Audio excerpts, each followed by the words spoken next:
जग में महान है। तेरे चरणों में मेरी जान है, मेरा साहिब सत्य समान है। मैं बंदगी साहिब की करूं, मेरा साहिब ही भगवान है। साहिब जग में महान है। साहिब बंदगी, साहिब बंदगी, साहिब बंदगी, साहिब बंदगी, साहिब बंदगी, साहिब बंदगी, साहिब बंदगी, साहिब बंदगी, साहिब बंदगी, साहिब मेरा साहिब। साहिब का नाम ज्ञानी, मुनीन्द्र, आदि करुणामय, कबीर आदि साहिब के नाम है। मत करके निकाला। कहा हे ज्ञानी, काल निरंजन में बड़ी शक्ति है, बाकी किसी का कहना नहीं मान रहा है। मान सरोवर में आदि शक्ति को निकला है, तुम जाकर उसको पेट से निकालो, उसका बंधन छुड़ाओ। इसलिए कबीर साहब का नाम बंदी छोड़ भी है, क्योंकि आदि शक्ति को निरंजन के गर्भ से खींचकर निकाला था, इसलिए साहिब को बंदी छोड़ भी कहते हैं। कहा कि अब सतलोक में नहीं रहेगा, शून्य में जाए, 14 चौकड़ी असंख्य युग का राज्य करे, अब मेरा ध्यान भी नहीं कर पाएगा। जब साहब जाकर मानसरोवर पहुंचे, काल पुरुष क्रोधित हुआ, बोला कौन हो तुम, किस लिए आए हो? साहब ने कहा हे निरंजन, आदि शक्ति को तुमने निगला है। साहब ने आदि शक्ति को कहा सतपुरुष का ध्यान कर, इसके पेट से बाहर आ जाएगी। सतपुरुष के ध्यान में बड़ी ताकत है, ध्यान कर। यह सुनते ही निरंजन साहब पर प्रहार किया। साहब ने सुरती से यानी बलहीन किया, शीश को पर वार किया सुरती से, और आदि शक्ति उसको मानसरोवर से नीचे फेंक दिया, निरंजन को, काल पुरुष को। भाइयों, अगर हम ये सब चीज़ें देखें, काल पुरुष ने ही तीन अंश उत्पन्न किए, संसार में मारकाट आदि चली, ये सब निरंजन का खेल है, ये सब लीला कही जाती है, लीला। आदि शक्ति डरने लगी निरंजन से, उसी दिन से स्त्री पुरुष से डरती है। चाहे कितनी भी शक्तिशाली स्त्री होगी, वो भय खाती है, क्योंकि निरंजन ने आदि शक्ति को निगल लिया था। निरंजन ने कहा हे आदि शक्ति, अब नहीं डरो, मैं पुरुष तुम स्त्री हो, और परम पुरुष ने तुम्हें मेरे लिए रचा, हम दोनों मिलकर सृष्टि करेंगे। मुझे श्राप मिला है, मैं सतलोक नहीं जा पाऊंगा, और तुम्हारे पास आत्माएं हैं, आत्माओं में आनंद है, इसलिए सतपुरुष को तो अब मैं नहीं देख पाऊंगा। ये आत्माएं सतलोक नहीं जा पाए, इनको संसार में उलझा कर रखना है, इनके बिना कार्य नहीं चलेगा। और लगता भी है कि हम सब किसी शैतानी ताकत के हाथ में फंसे। ये है बात। कहा किसी भी जीव को भेद नहीं देना। आदि शक्ति ने कहा नहीं, पहले नाते से तुम मेरे बड़े भाई हो, क्योंकि पहले तुम पैदा हुए। दूसरे नाते से तुम मेरे पिता हो गए, क्योंकि पेट में तुमने मुझे निगला और बाहर निकाला, इसलिए निर्मल दृष्टि से देखो, नहीं तो तुम्हें पाप लगेगा। निरंजन ने कहा पाप पुण्य का मैं नहीं डरता, पाप पुण्य का मैं हूँ करता। बोला हे भवानी, तुम चिंता मत करो, तुम्हारा कोई वजूद नहीं है, तुम्हारी उत्पत्ति मेरी तपस्या से है, मैंने ही तपस्या करके तुम्हें मांगा है, इसलिए जो बोलूँ वो करो। और देखो तुम्हें परम पुरुष ने भी मेरे साथ अब 3 लोक में भेज दिया है। आदि शक्ति बाद में आई। आदि शक्ति को गर्भद्वार नहीं था, नक्ष छिद्र कर घर द्वार कीनो घाट उत्पत गंजना। उसके बाद में त्रिवार रथ विदकीनता से प्रकट भय ब्रह्म विष्णु महेश। 3 बुंद कन्या भगडारा ताते तीनों देह सवारा। और निरंजन ने भौतिक शरीर में ब्रह्मा विष्णु महेश की उत्पत्ति की पहले आदि शक्ति के द्वारा। आदि शक्ति को कहा कि हे भवानी, जब ये तीनों बड़े हो जाएं, समुद्र मंथन के लिए भेजना, समुद्र मंथन के लिए भेजना। तुम्हारे पास 5 तत्व भी है, प्रकृति, इसलिए आदि शक्ति प्रकृति है, इसलिए मैं शून्य में निवास कर रहा हूँ और निराकार हो जाऊंगा, अंदर बैठ करके आत्मा को कसूंगा ताकि आत्मा सतलोक नहीं जाए। तुम शरीर बन करके आत्मा को कसना ताकि आत्मा अपने को शरीर माने। इसलिए हम लोग कहते भी हैं मन और माया के बीच फंसे हैं, ये है मन और माया के बीच फंसना। सभी आत्माएं इस तरह, वो गुप्त भयो पुन संग सबके मन निरंजन जानिए, शून्य गुफा निवास कीनो भेद लहे को तहाँ को वो निराकार हो गया। और मन ही निरंजन, मन ही ओंकार, मन ही करता रहा। इस तरह मन शून्य हुआ। जब तीनों बड़े हुए, आदि शक्ति ने ब्रह्मा विष्णु महेश जी को समुद्र मंथन के लिए भेजा। और निरंजन ने क्या किया, पीछे कार्य किया। पवन में वो खुद समाया, इसलिए पवन के अंदर से तब वेद निकले। वेद शून्य में ब्रह्मा जी ने सुने, समुद्र के मंथन के समय। इसी तरह हज़रत मोहम्मद साहब ने भी 7वें आकाश के बाद खुदा से जब बात की थी पर्दे से, यानी निराकार खुदा था, जो जो शब्द कहे वही लाया। इसलिए इस्लाम भी निराकार तक की भक्ति करता है, ईसाई भी बेचुना खुदा बोल रहे हैं, आकाशी पिता बोल रहे हैं। इस तरह ये निरंजन का खेल था। विष्णु जी को शक्ति मिली और ब्रह्मा शिव जी को विष, तीनों चीज़ लेकर के आदि शक्ति के पास पहुँचे। जब ये तीनों चीज़ पहुँची, उसके बाद में आदि शक्ति ने कहा तीनों मंथन कर लो और तीनों अपने अपने पास रखो चीज़। ब्रह्मा ने वेद अपने पास रखे, विष्णु जी ने तेज अपने पास रखा और शिव जी ने विष, इसलिए नीलकंठ कहलाते अपने पास रखा। आदि शक्ति ने दोबारा जब सिंधु मंथन के लिए भेजा, उनको अपने अंश निकालकर 3 कन्याएं उत्पन्न की, सावित्री, लक्ष्मी और पार्वती। तीनों को कहा समुद्र में समा जाओ, जब मंथन हो, हे सावित्री ब्रह्मा जी को मिलना, लक्ष्मी विष्णु जी को और पार्वती शंकर जी को। तीनों ने जब समुद्र मंथन किया, 3 कन्याएं निकली, ब्याह हुआ, काम बसी हुए कह रहे साहब, और देव देवताओं की उत्पत्ति हुई। ब्रह्मा और विष्णु से देवताओं की उत्पत्ति हुई, शिव जी से राक्षसों की। इस प्रकार से स्थूल सृष्टि की रचना हुई और 4 खाने बनी। आत्मा को पंचभौतिक शरीर में डाला गया। जीवड़ा अंश पुरुष को आई, अंडज उत्पत्ति कीनी माता। 14 लाख अंडज जीव हैं, पक्षी, वो आदि शक्ति ने पैदा किए। पिंडज ब्रह्मा कर उत्पाता, पिंडज को ब्रह्मा ने उत्पन्न किया, 30 लाख पिंडज। उखमज खान विष्णु व्यवहारा, शिव अस्तावर कीन पसारा, शिव जी ने अस्तावर। और उखमज कीटे पतंगे 27 लाख, ये विष्णु जी ने। और स्थावर जल के जीव, पेड़, विष्णु ने शिव जी ने उत्पन्न किए। 84 लाख योनि की ना, इस तरह 84 लाख योनियों की उत्पत्ति हुई। बाद में ब्रह्मा जी ने वेद पढ़ा, उसमें लिखा था एक परमात्मा है, शून्य माए वो ज्योत दिखावे, चितमन देह दृष्टि ना आवे। चतुरानन कहे विष्णु बुझावा, आदि पुरुष में वेद लखावा। ब्रह्मा जी ने विष्णु को कहा, हे विष्णु, वेद कह रहा है एक परमात्मा है निराकार, इसलिए वेद निराकार की बात कर रहा है, इसलिए परमात्मा का रहस्य छिपाया गया है जीव से। ब्रह्मा ने शिव जी से भी कहा एक परमात्मा है, वेद कह रहा है। तब ब्रह्मा अहे पुरुष एक वेद बतावा, वेद कहे मैं भेद न पावा। वेद कह रहा है लेकिन मैं पूरा वेद नहीं जानता। तब ब्रह्मा माता पर आया, ब्रह्मा जी आदिशक्ति के पास तीनों भाई पहुंचे, कर प्रणाम, तब टेके पाया, प्रणाम किया, बोला मुझे वेद ने बताया एक पुरुष और है, आपने कभी बताया नहीं। हे माँ कृपा करके बताओ हमारा पिता कौन है, सृष्टि की रचना किसने की, हम कहाँ से आए। आदिशक्ति को कहा आपके पति कौन है, आपके स्वामी कौन है, कृपा करके बताओ हमारे पिता कहाँ हैं। आदिशक्ति ने यहाँ झूठ बोल दिया, कहा मुझसे उत्पत्ति हुई, मैंने ही संभाला, मैंने ही जग बनाया, मैं ही तुम्हारी माँ हूँ, मैं ही तुम्हारा पिता। ब्रह्मा ने कहा मैं नहीं मानता। हे माँ, कहत वेद निर्वार, पुरुष एक सो गुप्त हैं। ब्रह्मा ने कहा मैं नहीं मानूंगा, वेद कह रहा है एक परमात्मा है, मुझसे कोई न्यारा सृष्टा नहीं है। हे ब्रह्मा, मैंने ही उत्पत्ति की, मैंने ही सब चीज़ की है, स्वर्ग मृत्यु पाताल मैंने बनाया और 7 समुद्र का सृजन मैंने किया। ब्रह्मा जी ने वजन देकर कहा हे माँ, अगर सब कुछ तूने बनाया तो वेद भी तेरे बनाए, वेद के अंदर क्यों है एक निराकार परमात्मा है। यहाँ आदिशक्ति अटक गई। सतयुग में आदमी की बुद्धि अच्छी थी, आदमी का दिल भी देख लेता था, चित्त को आदमी कभी भी चाहे अपने को देखता था, विकृतियाँ नहीं थी, जो कुछ बोला चित्त कोश भी देख सकता था, आदमी लिखता पढ़ता ही नहीं था, बुद्धि परम प्रखर और उत्तम थी। तो कहा हे माँ देखो वेद जो मैंने सुना है उसके अनुसार देखो, इसमें एक निराकार है, तुम अब झूठ नहीं बोलो, सत्य सत्य बताओ। आदिशक्ति को तो निरंजन ने कहा था मेरा भेद नहीं देना, अब आदिशक्ति उलझ गई, क्या करूं, सतलोक का भेद ही नहीं देना, नहीं तो सभी आत्माएं सतलोक अमरलोक चली जाएगी। आदिशक्ति ने सोचा ये तो बड़ी मुसीबत में डाल दिया ब्रह्मा ने, अब टाल मटोल करने लगी आदिशक्ति। आदिशक्ति ने कहा उसको कोई नहीं देख सकता है, निराकार है।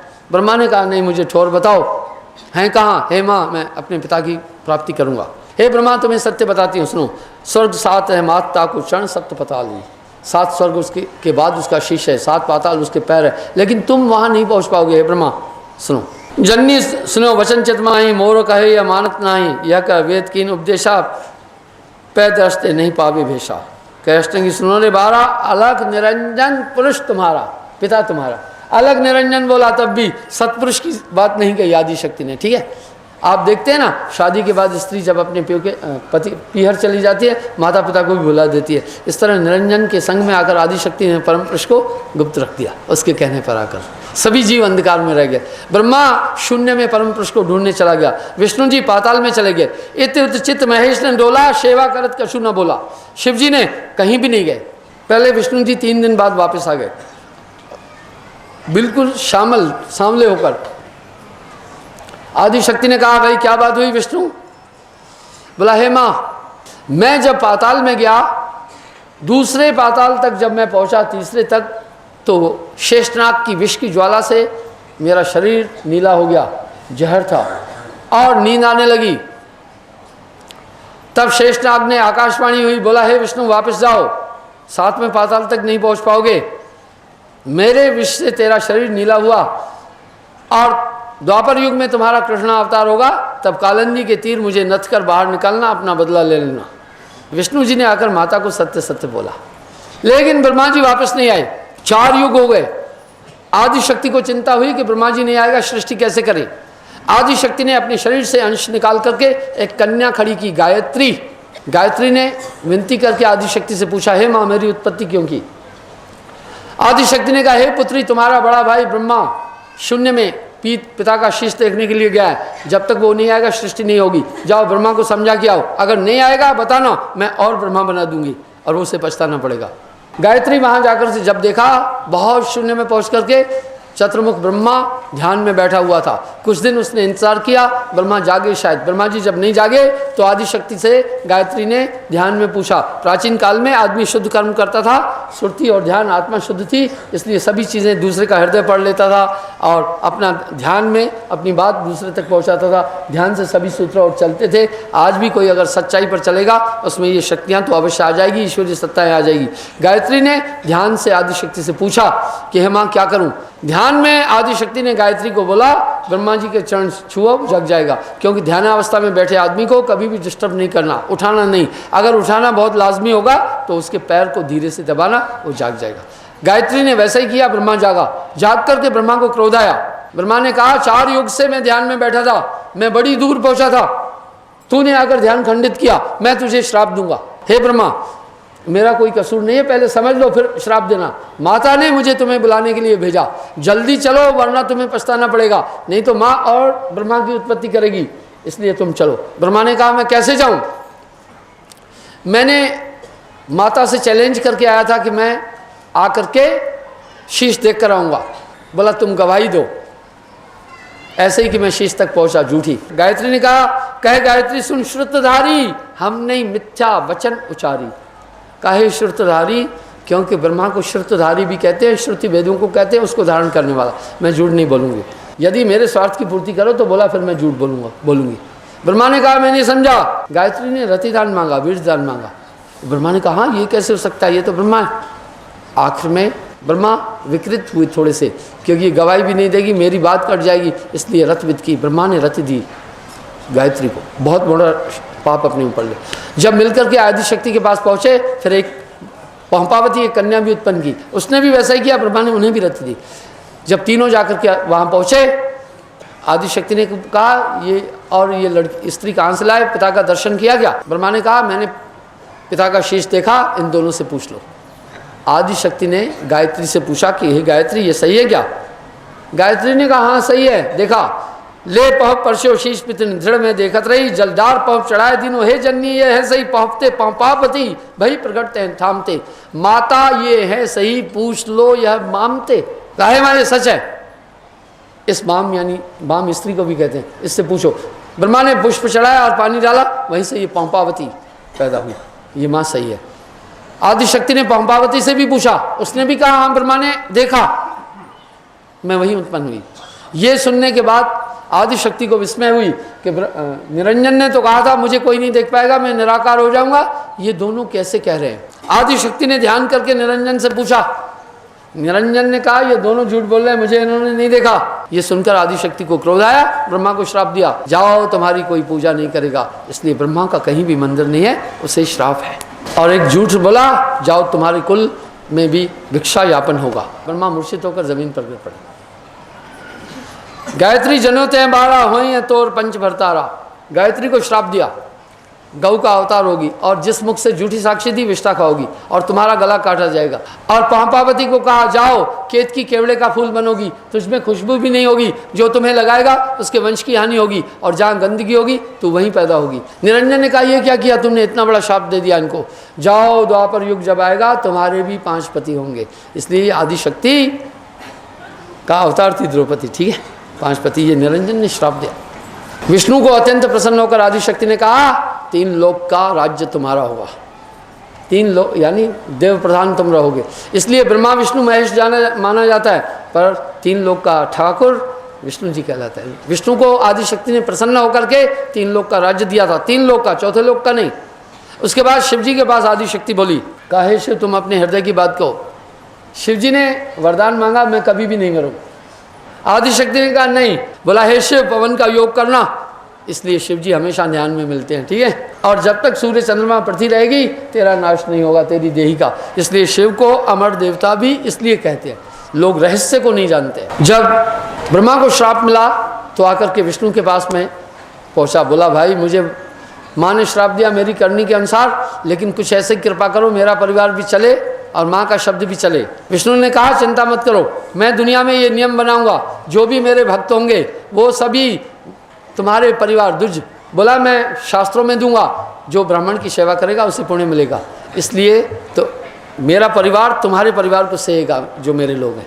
इसलिए ये विष्णु जी ने नियम बनाया, जितने भी ये कार्य दुज ब्राह्मण के द्वारा किए जाए। ये हुआ 3 लोक होने लगा। इस तरह से अनंत युग गुजर गए, एक भी आत्मा सतलोक नहीं पहुंची।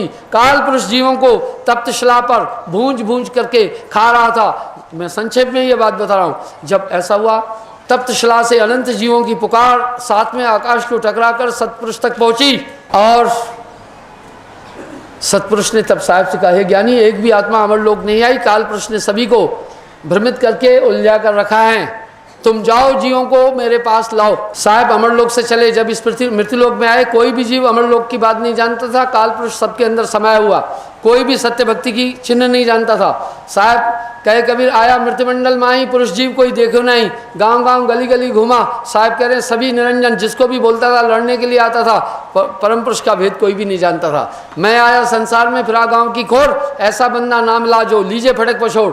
पूरे 3 लोक में जब मैं घूमा एक भी जीव नहीं मिला। तब परम पुरुष ने 100 साल रहकर धरती से गया। परम पुरुष ने कहा ज्ञानी क्या बात है, कोई भी जीव नहीं लाए। साहब ने कहा काल निरंजन सब पे छाया, उसने सभी जीवों को बांध कर रखा है, कोई भी जीव सत्य भक्ति को नहीं पा रहा है। तब परम पुरुष ने गुप्त वस्त्र दीना मोही, ये अमूल नाम बोला, हे ज्ञानी जिसके पास ये शक्ति पहुंचेगी उस पर निरंजन का कभी जोर नहीं चलेगा। इसलिए आपके ऊपर काल पुरुष का जोर नहीं चलता है, ठीक है। पता है ये शक्ति आपको क्या कर रही है, अब माया नहीं लग रही है, आप दुनिया से अलग हो गए, काग पलट हंसा कर दीना। इस तरह नाम की महिमा, ये सदगुरु के द्वारा ही नाम की प्राप्ति, तब ये जीवों को अमर लोक पहुँचाया। नहीं तो इस संसार में कोई भी जीव ब्रह्मा विष्णु शेष संकादि थके शून्य के पासा, कोई भी काल निरंजन से निकल नहीं सकता है सब पे लगा मौत मालिक मोह का छापा। नाम होए तो मात नवावे, ना तो ये जगबान नचावे। जिस दिन से नाम की ताकत आई है इसका जोर आपके अंदर नहीं चल रहा है, आप बदल गए, आपके दिमाग से माया का नशा उतर गया। नाम की प्राप्ति सदगुरु से जब होती है 3 चीज़ थोक में मिलती है। सबसे पहले दिमाग के ऊपर जो मन और माया का नशा है वो टोटली खत्म हो जाता है। दूसरी बात क्या हो जाती है, बिल्कुल अंदर का पूरा रहस्य समझ में आने लगता है, मन बुद्धि चित्त अहंकार का पूरा पूरा भेद समझ में आने लगता है। तीसरा आपको लगेगा एक बहुत बड़ा सुपर पावर मेरे साथ है, वो ही शक्ति तब मन पर अंकुश लगाती है। कोई भी आदमी इस मन ही निरंजन, मन ही ओंकार, मन ही है करतारा, इस मन को कोई भी अपनी ताकत से जीत नहीं सकता है। पर नाम होए तो मात नवावे, ना तो जगिए बांध न चावे। इसलिए भाइयों ये 3 लोग शैतानी ताकत के हाथ में, सब पर काल पुरुष का रंग चढ़ा हुआ है, सबकी बुद्धि पर काल पुरुष है। जो आपका विरोध हो रहा है ये काल पुरुष का खेल है। काल पुरुष नहीं चाहता है कि सत्य भक्ति इस धरती पर चले।